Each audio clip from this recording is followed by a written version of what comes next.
रोजाना spokesman TV देख रहे सारे दर्शकों का स्वागत है। मैं तुहाडे नाल नवदीप कौर। एक बार फिर केंद्र सरकार झुकदी विखाई दे रही है। झुकदी इस करके विखाई दे रही है कि जिथे अज किसान जथेबंदियों के वल्लों भुख हड़ताल का ऐलान किया तो दूजे पासे केंद्र सरकार के वल्लों गलबात का सद्दा भेज दिता गया। किसान जथेबंदियों नूं 8 पन्नियां दे एक लैटर भेजा गया किसानां नूं, जिस दे विच 39 किसान जथेबंदियां नूं गलबात दे लई मीटिंग दे लई दोबारा सद्दा भेजा गया है। ते वड्डी गल यह है कि इस लैटर दे विच तरीक नहीं दसी गई कि किन्नी तारीख नूं मीटिंग होवेगी। उल्टा किसानां ते यह गल कही गई है कि किसान तय करन कि अगली मीटिंग हुण किस तरीक नूं होवेगी। हुण तक 5 दौर दीयां मीटिंगां हो चुकियां ने, 5 दौर दीयां मीटिंगां बेसिट्टा निकलियां ने ते हाल ही दे विच किसानां ने अखीरली मीटिंग दे विच गलबात करन दे तो साफ तौर ते इनकार कर दिता सी, सद्दे नूं अस्वीकार कर दिता सी। तां हुण एक बार फिर केंद्र सरकार दे वल्लों मीटिंग दे लई गलबात दा सद्दा भेजिया गया किसान जथेबंदियां नूं। तुहानूं दस दईए बीते कल किसान जथेबंदियां ने भुख हड़ताल ते बैठण दा फैसला कीता सी ते दूजे पासे 25 तरीक तो लैके 27 दिसंबर तक हरियाणा दे सारे टोल प्लाजा की वसूली मुफ्त करने का ऐलान किसानों के वल्लों किया गया है। इस सब दे विचाले ही गलबात दे लई सद्दा भेजा गया केंद्र सरकार दे वल्लों ताकि इस मीटिंग दे राही गलबात ना राही कोई हल निकलेगा, यह वेखण वाली गल होवेगी। पर एक बार फिर किते ना किते केंद्र सरकार झुकदी विखाई दे रही है ते उन्हां दे वल्लों मीटिंग दे लई सद्दा भेज दिता गया किसानां नूं ते समां ते मिति भी किसानां ते छड्ड दित्ती गई है कि किसान तय करन कि किस दिन मीटिंग होनी है। तुहानूं दस दईए कि बीते कल जो बंगाल के दौरे ते गए हुए सन गृह मंत्री अमित शाह ते प्रेस कॉन्फ्रेंस दे विच उन्हां नूं भी सवाल किया गया सी कि आखिरकार किसानी अंदोलन नूं लैके मीटिंगां जो हो रही ने वो बेसिट्टा क्यों निकल रही ने। तां उन्होंने उस समय ही संकेत दे दिते सन कि अज या कल केंद्रीय खेतीबाड़ी मंत्री नरेंद्र सिंह तोमर दे वल्लों गलबात दे लई सद्दा भेजिया जावेगा किसानां नूं। तां सवेरे ही अपडेट निकल के सामने आई है कि गलबात दे लई सद्दा केंद्र सरकार दे वल्लों भेज दिता गया है। केंद्र खेती एते किसान कल्याण मंत्रालय दे सकत्तर विवेक अग्रवाल ने यह पत्र जो है किसानां नूं भेजिया है, क्योंकि केंद्रीय खेतीबाड़ी मंत्री नरेंद्र सिंह तोमर ने किसानी मसले के हल दे लई एक कमेटी का गठन किया सी। उस कमेटी दे विच मौजूद ने संयुक्त सकत्तर विवेक अग्रवाल ते उन्हां ने केंद्र सरकार के हवाले तो यह जो चिट्ठी है किसानां नूं भेजी है, जिस दे विच 39 किसान जथेबंदियां नूं मीटिंग दे लई गलबात दा सद्दा भेजिया गया। हाल ही दे विच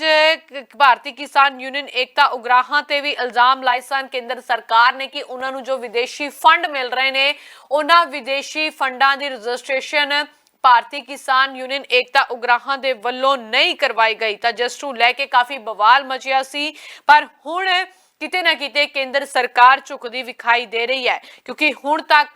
किन्नियां मीटिंगां हो चुकियां ने, 5 दे करीब मीटिंगां जो कि सारी दियां सारियां बेसिट्टा निकलियां ने। ताकि ये मीटिंग रंग लियावेगी कि इस मीटिंग दे विच कानून रद्द हो जाणगे, कि इस मीटिंग दे विच किसानां दी जिੱਤ होवेगी जां फिर किसान जथेबंदियां इस सद्दे नूं प्रवान करदियां ने जां नहीं, यह भी वेखण वाली गल होवेगी। क्योंकि बीते कल दी गल करिए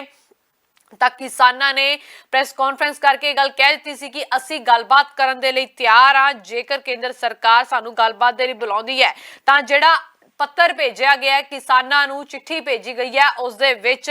केंद्र सरकार ने सवाल पूछिया है किसानां नूं कि आखिर पहली मीटिंग तुहाडे वल्लों बेसिट्टा नहीं सद्दे नूं प्रवान किया गया तां किहड़े कारणा करके प्रवान नहीं किया गया। तां हुण कि किसानां दे वल्लों मीटिंग की जावेगी 10 बजे तो बाद कि जो सद्दा मिलिया उस नूं लैके सारी रणनीति उलीकी जावेगी। उस रणनीति के तहत ही हुण वेखना होवेगा कि किसान इस सद्दे नूं प्रवान करदे ने जां नहीं, ते जेकर इस सद्दे नूं प्रवान करदे ने तां किहड़ी मिति तय की जाती है सरकार दे मंत्रियों के नाल गलबात करन दे लई। क्योंकि लगातार जिथे किसानी अंदोलन 25वें दिन बीत चुके ने तां उत्थे दूजे पासे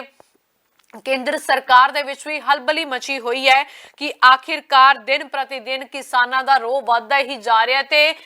पहली बार कोई अजिहा अंदोलन होया कि इन्ना लंबा चलिया होवे, इन्नी वड्डी गिणती दे विच प्रदर्शनकारी किसान जां आम लोग पहुंचे होण ते कोई भी टकराव दी स्थिति ना पैदा हुई होवे। तां इस नूं लैके ही केंद्र सरकार दीआं रातां दीआं नींदां उड्डियां होईयां ने। दिन रात किसानां नूं भरमाउण दे लई कोशिशां कीतीआं जा रहीआं ने, चाहे ਉਹ ਪ੍ਰਧਾਨ ਮੰਤਰੀ ਮੋਦੀ ਦੇ ਵੱਲੋਂ ਗੁਰਦੁਆਰਾ ਸ਼੍ਰੀ ਰਕਾਬਗੰਜ ਸਾਹਿਬ ਵਿਖੇ ਨਤਮਸਤਕ ਹੋਣ ਨੂੰ ਲੈ ਕੇ ਹੋਵੇ ਤੇ ਚਾਹੇ केंद्रीय खेतीबाड़ी मंत्री नरेंद्र सिंह तोमर दे वल्लों जो है अपने ट्विटर अकाउंट ते पोस्टां पा के ते झूठ ते सच बेनकाब किया जा रहा होवे कि आखिरकार खेती कानून नूं लैके किहड़े झूठ बोले जा रहे ने ते इहदा असल सच की है। ते चाहे हरियाणा दे सीएम मनोहर लाल खट्टर दे वल्लों एक लैटर जारी करके एक पेज शेयर करके अपने ट्विटर अकाउंट ते उस दे विच भी झूठ ते फायदे दसे गए होण, पर किसान अड़े होए ने कि असीं इह कानून नूं रद्द करवा के ही मुड़ांगे ते इस अंदोलन ਦੇ ਦਰਮਿਆਨ ਜਿੰਨੇ ਵੀ ਕਿਸਾਨਾਂ ਤੇ ਮਾਮਲੇ ਦਰਜ ਹੋਏ ਨੇ ਉਹਨਾਂ ਨੂੰ ਰੱਦ ਕੀਤਾ ਜਾਵੇ, ਐਮਐਸਪੀ ਦੀ ਗਾਰੰਟੀ ਦਿੱਤੀ ਜਾਵੇ ਤੇ ਜਦੋਂ ਇਹ ਕਾਨੂੰਨ ਰੱਦ ਹੋਣਗੇ ਉਦੋਂ ਹੀ ਅਸੀਂ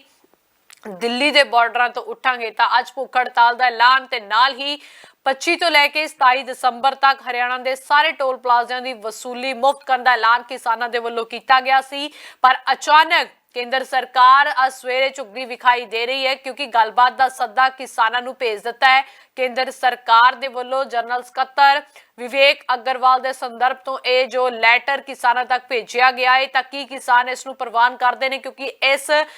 लैटर दे विच 39 किसान जथेबंदियां नूं मीटिंग दे लई गलबात का सद्दा भेजा गया, जिस दे विच सब तो पहला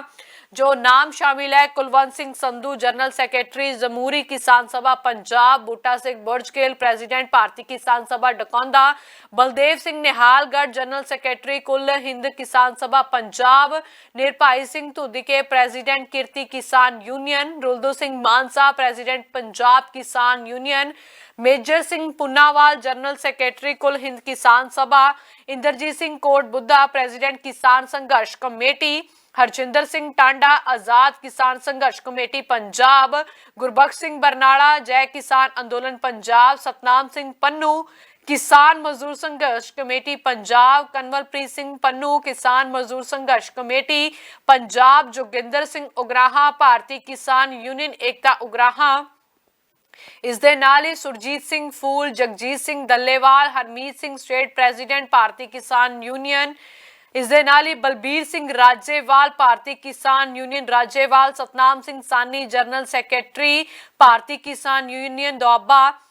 बोध सिंह मानसा प्रेसिडेंट भारतीय किसान यूनियन मानसा, बलविंदर सिंह औलख, सतनाम सिंह बेरू, बूटा सिंह शादीपुर, बलविंदर सिंह सरसा लोक भलाई इंसाफ वेलफेयर सोसाइटी ते नाल ही जगबीर सिंह टांडा, मुकेश चंद्रा, सुखपाल सिंह डाफर, हरपाल सांगा, बलदेव सिंह मियापुर, किरपाल सिंह नाथूवाला, परमिंदर सिंह पाल माजरा, प्रेम सिंह भंगू, किरणजीत सेखों, गुरनाम सिंह चुंदनी, हनान मोला, शिव कुमार कक्का, राकेश टिकैत चौधरी, हरपाल सिंह बिलारी दे नाल ही सुश्री कविता क्रुगुटी ते नाल ही श्री ऋषिपाल अमावता ते श्री अभिमन्यु का होर ओ तमाम किसान जथेबंदियां ने जिन्हां नूं कि गलबात दे लई सद्दा भेजिया है। किसानां नूं सरकार दे वल्लों 39 किसान जथेबंदियां नूं मीटिंग दे लई गलबात दा सद्दा भेजिया गया। हाल दे विच 9 दिसंबर नूं जो मीटिंग होई सी उस जाण तो इनकार करता सी, मीटिंग दा कोई सट्टा नहीं निकलिया सी। ਤਾਂ ਹੁਣ ਲਗਾਤਾਰ ਕਿਸਾਨਾਂ ਨੂੰ ਭਰਮਾਉਣ ਦੀਆਂ ਕੋਸ਼ਿਸ਼ਾਂ ਕੀਤੀਆਂ ਜਾ ਰਹੀਆਂ ਨੇ, ਜਿੱਥੇ ਕਿ ਕਿਸਾਨੀ ਅੰਦੋਲਨ ਦੇ ਦਰਮਿਆਨ ਖੇਤੀ ਕਾਨੂੰਨਾਂ ਦੇ ਫਾਇਦੇ ਦੱਸੇ ਜਾ ਰਹੇ ਨੇ, ਤਾਂ ਦੂਜੇ ਪਾਸੇ ਅੱਜ ਗੱਲਬਾਤ ਦੇ ਲਈ ਸੱਦਾ ਭੇਜਿਆ ਗਿਆ ਤੇ ਅੱਜ ਕਿਸਾਨ ਜਥੇਬੰਦੀਆਂ ਦੇ ਵੱਲੋਂ 10 ਵਜੇ ਤੋਂ ਬਾਅਦ ਮੀਟਿੰਗ ਕੀਤੀ ਜਾਵੇਗੀ। ਉਸ ਮੀਟਿੰਗ ਦੇ ਵਿੱਚ ਸਾਰੀ ਰਣਨੀਤੀ ਉਲੀਕੀ ਜਾਵੇਗੀ ਕਿ ਆਖਿਰਕਾਰ ਜੋ ਸੱਦਾ ਭੇਜਿਆ ਗਿਆ ਇਸ ਨੂੰ ਪ੍ਰਵਾਨ ਕਰਨਾ ਹੈ ਜਾਂ ਨਹੀਂ, ਕਿਉਂਕਿ ਬੀਤੇ ਕੱਲ ਤੱਕ ਕਿਸਾਨਾਂ ਨੇ ਆਖ ਦਿੱਤਾ ਸੀ ਕਿ ਜੇਕਰ ਕੇਂਦਰ ਸਰਕਾਰ ਗੱਲਬਾਤ ਦੇ ਲਈ ਸੱਦਾ ਭੇਜਦੀ ਹੈ ਤਾਂ ਉਸ ਤੇ ਵਿਚਾਰ ਕੀਤਾ ਜਾਵੇਗਾ ਤੇ ਉਸ ਨੂੰ ਸਵੀਕਾਰ ਕੀਤਾ ਜਾਵੇਗਾ। ਤਾਂ ਅੱਜ 10 ਵਜੇ ਤੋਂ ਬਾਅਦ ਕਿਸਾਨਾਂ ਦੀ ਮੀਟਿੰਗ ਹੋਵੇਗੀ। ਉਸ ਮੀਟਿੰਗ ਦੇ ਵਿੱਚ ਇਸ ਚਿੱਠੀ ਨੂੰ ਲੈ ਕੇ ਸੱਦੇ ਨੂੰ ਲੈ ਕੇ ਵਿਚਾਰ ਚਰਚਾ ਕੀਤੀ ਜਾਵੇਗੀ ਤੇ ਹੋ ਸਕਦਾ ਹੈ ਕਿ ਮਿਤੀ ਤੇ ਸਮਾਂ ਵੀ ਤੈਅ ਕੀਤਾ ਜਾਵੇ, ਕਿਉਂਕਿ ਹੁਣ ਤੋਂ ਪਹਿਲਾਂ ਜਿਹੜੀਆਂ 5 ਮੀਟਿੰਗਾਂ ਹੋਈਆਂ ਨੇ ਉਹਨਾਂ 5 ਮੀਟਿੰਗਾਂ ਦੇ ਵਿੱਚ ਕਿਸਾਨਾਂ ਦੇ ਵੱਲੋਂ ਸਮਾਂ ਤੇ ਮਿਤੀ ਤੈਅ ਨਹੀਂ ਕੀਤੀ ਗਈ, ਬਲਕਿ ਕੇਂਦਰ ਸਰਕਾਰ ਦੇ ਵੱਲੋਂ ਸਮਾਂ ਤੇ ਮਿਤੀ ਤੈਅ ਕੀਤੀ ਜਾਂਦੀ ਰਹੀ ਹੈ। ਇਹ ਵੀ ਆਪਣੇ ਆਪ ਦੇ ਵਿੱਚ ਇੱਕ ਵੱਡੀ ਜਿੱਤ ਵਿਖਾਈ ਦੇ ਰਹੀ ਹੈ ਕਿ ਹੁਣ ਸਮਾਂ ਤੇ ਮਿਤੀ ਤੈਅ ਕਰਨ ਦਾ ਫੈਸਲਾ ਕਿਸਾਨਾਂ ਦੇ ਸਿਰ ਤੇ ਛੱਡ ਦਿੱਤਾ ਗਿਆ ਹੈ ਕਿ ਕਿਸਾਨ ਤੈਅ ਕਰਨ ਕਿ ਕਿਸ ਦਿਨ ਕਿਹੜੇ ਸਮੇਂ ਮੀਟਿੰਗ ਹੋਣੀ ਹੈ। ਇੱਕ ਵੱਡੀ ਜਿੱਤ ਹੁੰਦੀ ਵਿਖਾਈ ਦੇ ਰਹੀ ਹੈ। ਤਾਂ ਕਿ ਹੁਣ ਕਿਹੜੀ ਤਰੀਕ ਨੂੰ ਇਹ ਮੀਟਿੰਗ ਹੁੰਦੀ ਹੈ, ਉਸ ਮੀਟਿੰਗ ਦੇ ਵਿੱਚ ਕੀ ਹੱਲ ਨਿਕਲਦਾ ਹੈ, ਇਹ ਵੇਖਣ ਵਾਲੀ ਗੱਲ ਹੋਵੇਗੀ। ਕਿਉਂਕਿ ਇੱਕ ਪਾਸੇ ਕੇਂਦਰ ਸਰਕਾਰ ਕਹਿ ਰਹੀ ਹੈ ਕਿ ਇਹਨਾਂ ਕਾਨੂੰਨਾਂ ਨੂੰ ਰੱਦ ਨਹੀਂ ਕੀਤਾ ਜਾ ਸਕਦਾ, ਤਾਂ ਦੂਜੇ ਪਾਸੇ ਕਿਸਾਨ ਵੀ ਅੜੇ ਹੋਏ ਨੇ ਕਿ ਅਸੀਂ ਇਹਨਾਂ ਨੂੰ ਰੱਦ ਕਰਵਾ ਕੇ ਹੀ ਮੁੜਨਾ ਹੈ, ਕਿਉਂਕਿ ਜੇਕਰ ਸਾਡੀਆਂ ਜ਼ਮੀਨਾਂ ਹੀ ਚਲੀਆਂ ਗਈਆਂ ਤਾਂ ਅਸੀਂ ਇਸ ਤਰ੍ਹਾਂ ਫਸਲਾਂ ਦੀ ਉਗਾਈ ਕਰਕੇ ਜਾਂ ਖੇਤੀਬਾੜੀ ਕਰਕੇ ਕਰਨਾ ਵੀ ਕੀ ਹੈ, ਤੇ ਜ਼ਮੀਨ ਸਾਡੀ ਮਾਂ ਹੈ ਤੇ ਅਸੀਂ ਆਪਣੀ ਮਾਂ ਨੂੰ ਕਿਸ ਤਰ੍ਹਾਂ ਹੱਥੋਂ ਖੋਣ ਦੇ ਦਈਏ। ਤੇ ਇਹ ਸਾਡੇ ਵਜੂਦ ਦੀ ਲੜਾਈ ਹੈ, ਤਾਂ ਇਸ ਵਜੂਦ ਦੀ ਲੜਾਈ ਦੇ ਵਿੱਚ ਕਿਸਾਨਾਂ ਨੂੰ ਸਾਥ ਪੂਰੇ ਵਿਸ਼ਵ ਦੇ ਵਿੱਚੋਂ ਮਿਲਣ ਲੱਗਾ ਹੈ। ਵਿਸ਼ਵ ਦੇ ਰਾਜਨੀਤਿਕ ਆਗੂਆਂ ਵੀ ਕਿਸਾਨਾਂ ਦੇ ਹਿਮਾਇਤ ਦੇ ਵਿੱਚ ਨਿਤਰੇ ਹੋਏ ਨੇ। ਤਾਂ ਇਹ ਸਭ ਦੇ ਵਿਚਾਲੇ ਹੁਣ ਗੱਲਬਾਤ ਦੇ ਲਈ ਸੱਦਾ ਭੇਜਿਆ ਗਿਆ ਹੈ ਕੇਂਦਰ ਸਰਕਾਰ ਦੇ ਵੱਲੋਂ। ਉਸ ਦੇ ਵਿੱਚ ਇਹ ਗੱਲ ਕਹੀ ਗਈ ਹੈ ਕਿ ਕਿਸਾਨ ਤੈਅ ਕਰਨ ਕਿ ਹੁਣ ਕਿਸ ਦਿਨ ਨੂੰ ਮੀਟਿੰਗ ਹੋਵੇਗੀ ਅਤੇ ਕਿਹੜਾ ਸਮਾਂ ਤੈਅ ਕੀਤਾ ਜਾਵੇਗਾ ਕਿਸਾਨਾਂ ਦੇ ਵੱਲੋਂ। ਤੇ ਨਾਲ ਹੀ ਇਹ ਵੀ ਗੱਲ ਕਹੀ ਗਈ ਹੈ ਕਿ ਕਿਸਾਨ ਦੱਸਣ ਕਿ ਪਹਿਲੀ ਮੀਟਿੰਗ ਦੇ ਲਈ ਜੋ ਅਸੀਂ ਸੱਦਾ ਭੇਜਿਆ ਸੀ ਉਸ ਨੂੰ ਅਸਵੀਕਾਰ ਕਿਹੜੇ ਕਾਰਨਾਂ ਕਰਕੇ ਕੀਤਾ ਗਿਆ। ਤਾਂ ਇਹਨਾਂ ਕਾਰਨਾਂ ਦਾ ਕੀ ਹਵਾਲਾ ਦਿੰਦੇ ਨੇ ਕਿਸਾਨ ਜਥੇਬੰਦੀਆਂ, ਉਹਨਾਂ ਦੇ ਵੱਲੋਂ ਮੀਟਿੰਗ ਕਰਕੇ ਸਾਰੀ ਰਣਨੀਤੀ ਉਲੀਕੀ ਜਾਵੇਗੀ। ਫਿਲਹਾਲ ਦੇ ਲਈ ਮੈਨੂੰ ਦਿਓ ਆਗਿਆ, ਵੇਖਦੇ ਰਹੋ ਸਪੋਕਸਮੈਨ ਟੀਵੀ।